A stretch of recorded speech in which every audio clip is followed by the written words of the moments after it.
É muito importante termos alguém com quem nos possamos identificar nos mídia. Imaginem que nunca chegou até vós uma história com personagens com as quais vocês se identificam minimamente. Todos queremos ver-nos representados nas histórias, precisamos disso. E é por isso que a heterossexnormatividade que ainda existe nos mídia é problemática. Temos de admitir, porém, que houve um progresso enorme, sobretudo com a entrada das plataformas de streaming no mercado audiovisual. O estudo da GLAAD 2021 descobriu que 9,1% das personagens regulares das séries dos Estados Unidos da América são LGBTQIA+. Embora esta seja já uma percentagem interessante, que mostra um crescimento enorme na representatividade, este relatório também nos mostra que quase uma em cada 5 personagens LGBTQIA+, aparece numa série que está ligada a apenas um destes 4 criativos, ou seja, é concentrado muito apenas nestes 4. Mas porquê é que as séries têm uma representatividade muito superior aos filmes? Bem, porque os filmes são muito mais caros de fazer e precisam de agradar às massas. As séries de televisão conseguem encontrar os seus nichos mais facilmente. O filme da Disney, por exemplo, com cenas queer, poderia ser proibido em vários países. Conclusão, precisamos de uma maior representatividade LGBTQIA+, em Hollywood. A temática LGBTQIA+, precisa de se tornar de massas. Os filmes da Disney são um excelente exemplo. Eles chegam a todo o mundo e as suas histórias têm o poder de transformar a percepção das crianças sobre o próprio mundo.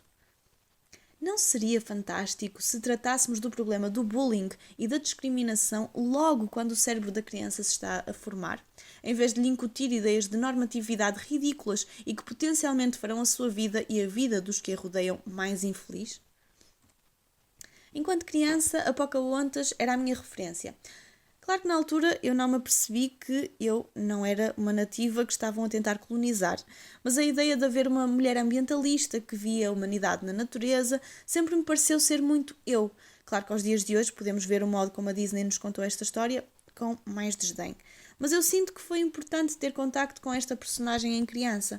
Uma princesa que era morena, de cabelo escuro, que gosta de correr, que gosta de falar com os animais, que gosta de desafiar de um certo modo a autoridade. Era o que bastava para eu achar que estava ali representada. Agora, se eu me sentir representada só porque achava o meu tipo de cabelo ou cor de pele parecidos, eu sei que muitas pessoas nunca se sentiram desta forma, porque não existe uma única personagem que seja LGBTQIA+, no mundo da Disney.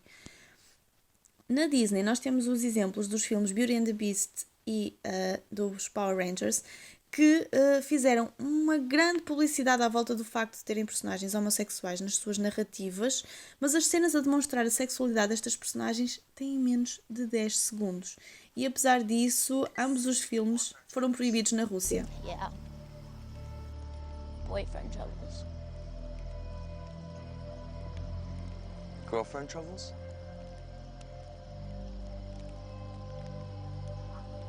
Doesn't count. This does not count. Conseguiram apanhar esta última cena? Tinham de ter olho clínico, porque realmente passa muito, muito rápido.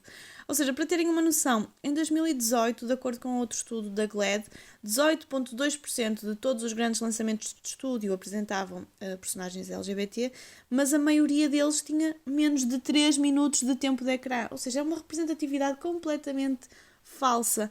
E não é um problema exclusivo da Disney. Em 2019 gerou-se outro grande burburinho à volta do filme Avengers Endgame, insistindo que o filme iria apresentar o primeiro personagem abertamente gay do universo da Marvel. E o que é que aconteceu com este filme? Basicamente, esta personagem não tinha nome, não tinha personalidade e apareceu em apenas uma cena. Mais uma desilusão no mundo do cinema. Atualmente, várias pessoas estão a torcer para que Elsa do Frozen seja queer, mas a Disney ainda não se comprometeu a dar esse passo, apesar de haver vários indícios que nos deixam com esta esperança. O que é que vos parece? Acham que está para breve este passo? Bem, na verdade, nós temos de ter em atenção que a evolução da representatividade LGBTQIA+, tem sido positiva. Sobretudo na televisão, temos séries mais recentes, como Sex Education, Euphoria, Orange is the New Black ou até South Park, que nos trazem personagens LGBTQIA+, com substância, bem escritas, e é disso que precisamos. Mas continua a existir uma questão. Quem é que está a escrever as histórias LGBTQIA+, que chegam às nossas televisões? Bem, na verdade, muitos dos romances queer de maior sucesso foram escritos por mulheres cisgênero, geralmente heterossexuais.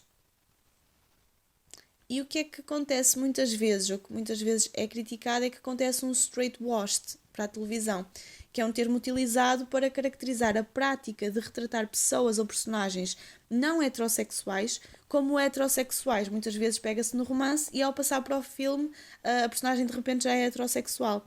Isto não aconteceria se tivéssemos mais escritores LGBTQIA+. Mas também existem exceções, como o Call Me By Your Name, que é escrito por um heterossexual e é um filme que não sofre deste chamado straight washed. Love, Simon é outra exceção gritante do mundo do cinema mainstream e das grandes produtoras, porque por norma as grandes produtoras não apostam nestas narrativas, porque acreditam que não é de massas. E o Love, Simon foi um exemplo de um filme que foi gerado dessas grandes produtoras e que teve um grande sucesso. Agora deixo-vos com a receita para uma maior representatividade. Basicamente é escrever histórias sem estereótipos, personagens que não sejam simples caricaturas, não fazer o chamado bury the gay, ou seja, não matar as personagens gays ou as personagens LGBTQIA+, sem nenhuma razão, e acabar com a descrição das cenas LGBTQIA+.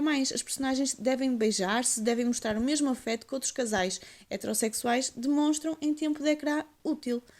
Toda a gente se quer ver representado, toda a gente merece ter um super-herói, uma referência.